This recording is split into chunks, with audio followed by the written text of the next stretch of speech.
Hello everybody and welcome to MikeyTaylorGaming, where I have another glitch picnic for you guys. Hasn't been that long since the last one, so I'm happy to get this out really quickly. And you're ready for a nostalgia trip, because today we're doing Crash Bandicoot glitches. These games were the best games for the PlayStation 1, in my opinion, I've ever seen. Damn, they made that console what it was. When Naughty Dog was making Crash Bandicoot games, they were doing it right. This is what it was all about. And the games were relentlessly difficult. If you didn't know the secrets, you couldn't finish the game. But fortunately, I've got some glitches for you guys to finish some of the games way quicker than you're supposed to be able to. So yeah, let's get on with it. Hope you all enjoy.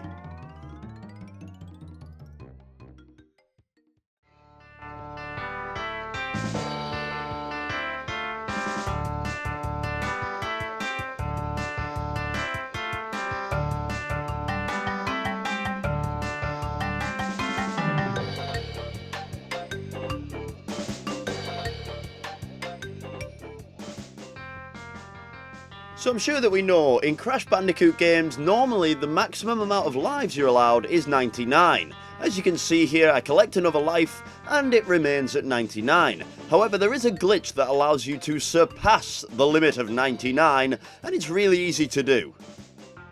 You want to get 99 lives, and then collect one more.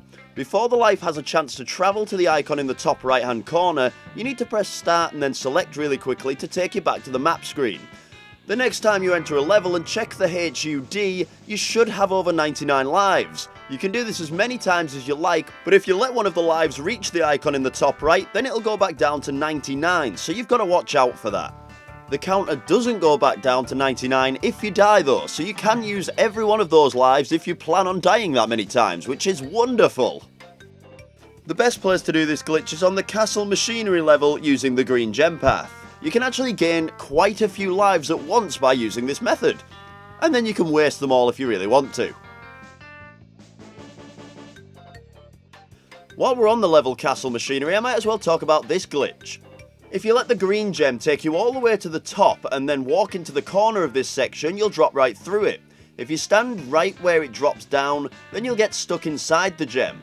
Now that was originally the glitch that I wanted to show you guys, but playing around with it a little bit, I discovered you can get stuck in the wall and continuously jump up until you're above the ceiling. Once you're in the ceiling, you can't get back down and the whole thing acts like a solid floor. The only way you can move to the right or left is by jumping constantly, and you can even walk on the air to the right of the level. It's really weird, and I couldn't find any information on this glitch anywhere on the internet, which leads me to believe that we've discovered another glitch in the glitch picnics. Hooray! So our final glitch in Crash 1 isn't all that impressive, but it's still kind of interesting. At the end of Native Fortress, you can find these tribesmen that shove you back using the shields. If you get one of them to knock you back onto a flame, then you can control Crash while he's in his burnt state. Normally when you land on the flame, you wouldn't be able to move Crash around like this, so I wonder why it happens with the tribesmen. Who knows, it's kinda weird, and I like it. So as just mentioned, that was the final glitch of Crash 1, and now we're going to get onto some super interesting glitches in Crash 2. So once again, sit back and enjoy.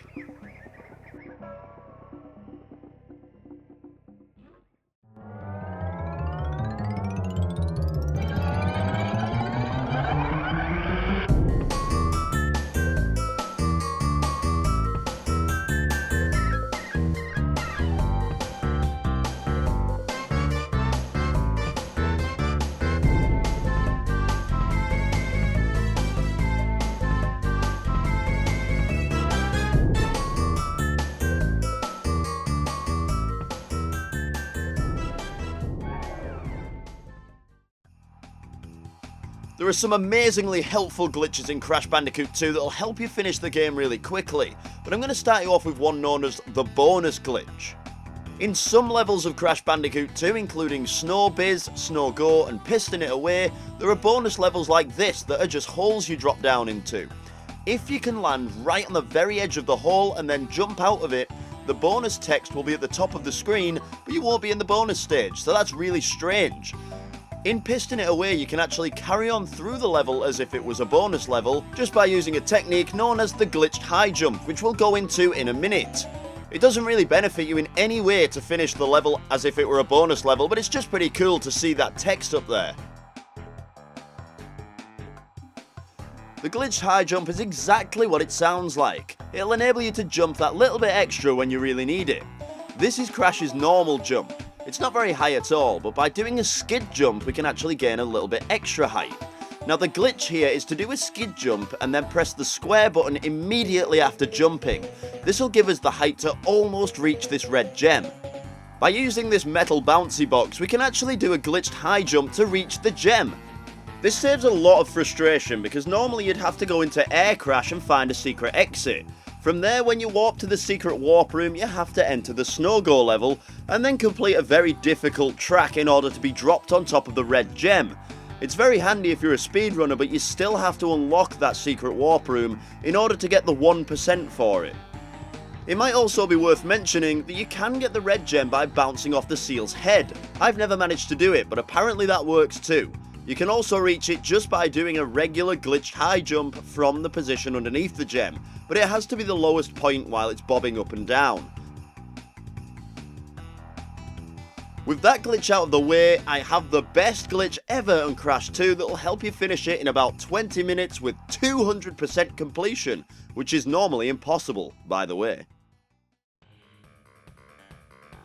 So as mentioned, you're only ever supposed to get 100% in Crash Bandicoot 2, but when you get 200% your face will look like this. You'll be so impressed with yourself that you won't even be able to believe it because it is a hard game. Once you've successfully done this glitch, you are free to save it as much as you like because it'll never harm your save file. In fact, it's impressive to have it there in the first place. So we want to start a new game for this glitch and then check your inventory straight away. Every crystal in this game is worth 2%, meaning there's 50% of crystals. Every gem is worth 1%, so there's 42% gems. And every secret warp room level is worth 1%. There's 5 secret warp room levels and the final boss is worth 3%, equaling 100%. By coincidence, there are 64 crystals during this glitch, 64 gems, and the same amount of warp rooms and final bosses, which coincidentally adds up to 200%. The earliest place we can do this glitch is in level 2, which just so happens we can enter it from the very start of the game. So enter into Snow-Go and I'll explain how this glitch works.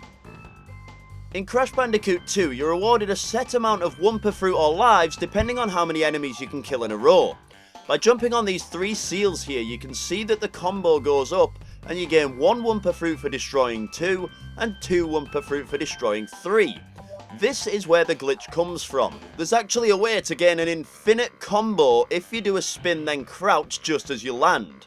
As you can see here, I gain the extra life for gaining a 5 combo and then things start going a little bit weird. I don't actually get any items for jumping on the rest of the seals, and when I do they're in random intervals, which you wouldn't normally expect.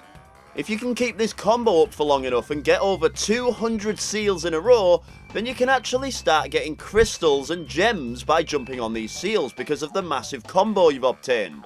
But instead of having to jump on 200 seals, there's a much quicker way to get up to that 200 combo, which requires no effort whatsoever. Make your way to the end of Snow-Go where you'll find this bouncy box, and right ahead of it there's 3 seals committing suicide in a pit for some reason. If you jump on this box 198 times, you're actually obtaining a combo without gaining any of the items for it. Bounce on the box 198 times and then do the glitch landing where you do a spin and crouch. Safely make your way over to the seals, and then once you start jumping on them you'll actually start obtaining gems and crystals. If you can manage to keep this combo up and kill 322 seals more in a row, then you'll actually have obtained every single crystal and gem in the entire game. When you return to the warp room, your percentage won't increase until the first crystal has been released from Crash's hands. Once it has been released though, if you check your inventory you should have 192%. The final thing you have to do to get that 200% is just unlock every single level in the secret warp room and then defeat Dr. Cortex. Once all of the gems and crystals have been put in place, you can actually just go up in the warp rooms and fight each boss in a row if you really want to. So this makes for a really quick way for you guys to be able to get to the end of the game without any real effort, as long as you can time those jumps right on top of the seals. I know that when I was younger I never finished this game 100%, and playing it back now it really makes me want to do that because the ending to this game is awesome. Unfortunately, you get the same ending for 200% as you do when you get 100%, but that doesn't matter, it's still fucking awesome.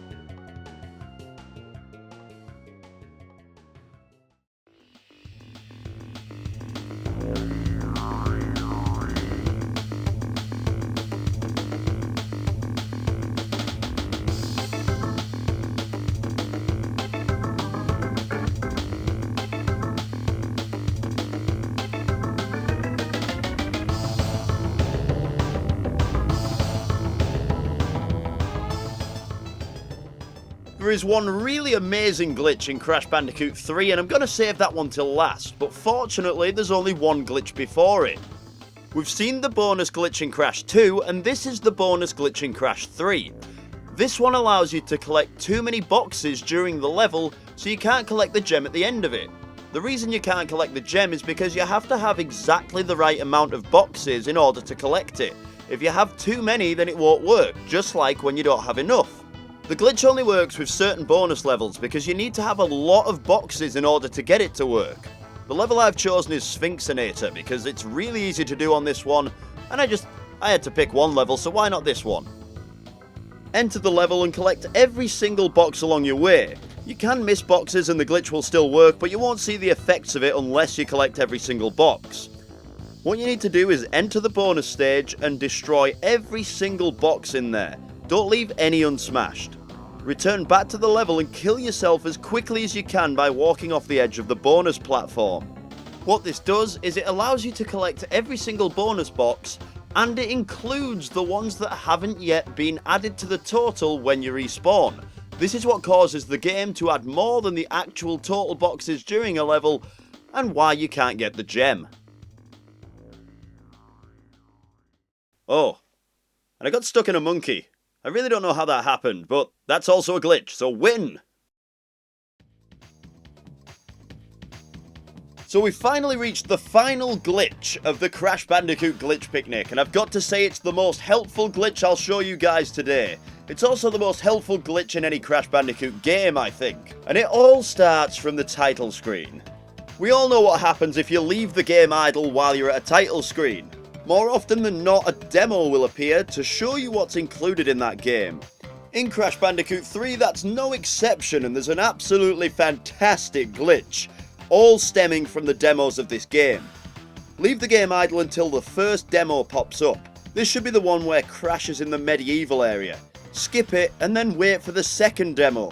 When the second demo loads, skip that. And when the third demo starts to load and the screen goes black, hold the triangle button and you'll actually have control of Coco in the Bye Bye Blimps level. Now that doesn't seem too helpful on its own, but when you press start to open up your inventory, you'll notice that you have all 5 powers. So from there you have 2 choices. You can either choose to go back to the warp room or finish the level like normal. If you finish the level like normal, then you'll be taken back to warp room 4, which is almost near the end of the game, believe it or not.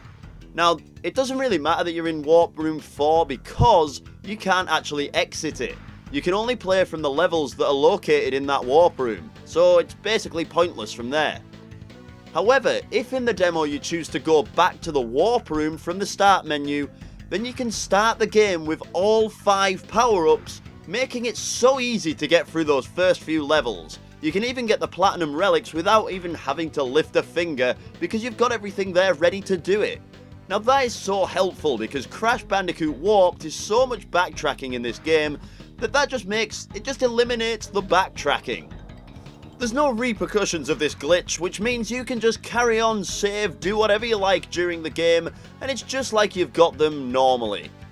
And with that, that's the end of the Crash Bandicoot Glitch Picnic, and I thank you all very much for watching. If you'd love to do a like, share and subscribe for me, then I would be very grateful. And we've almost reached 1,000 subscribers, so thank you guys so much. I love you all, and I will see you in the next video. Get ready for the end card. Bye bye.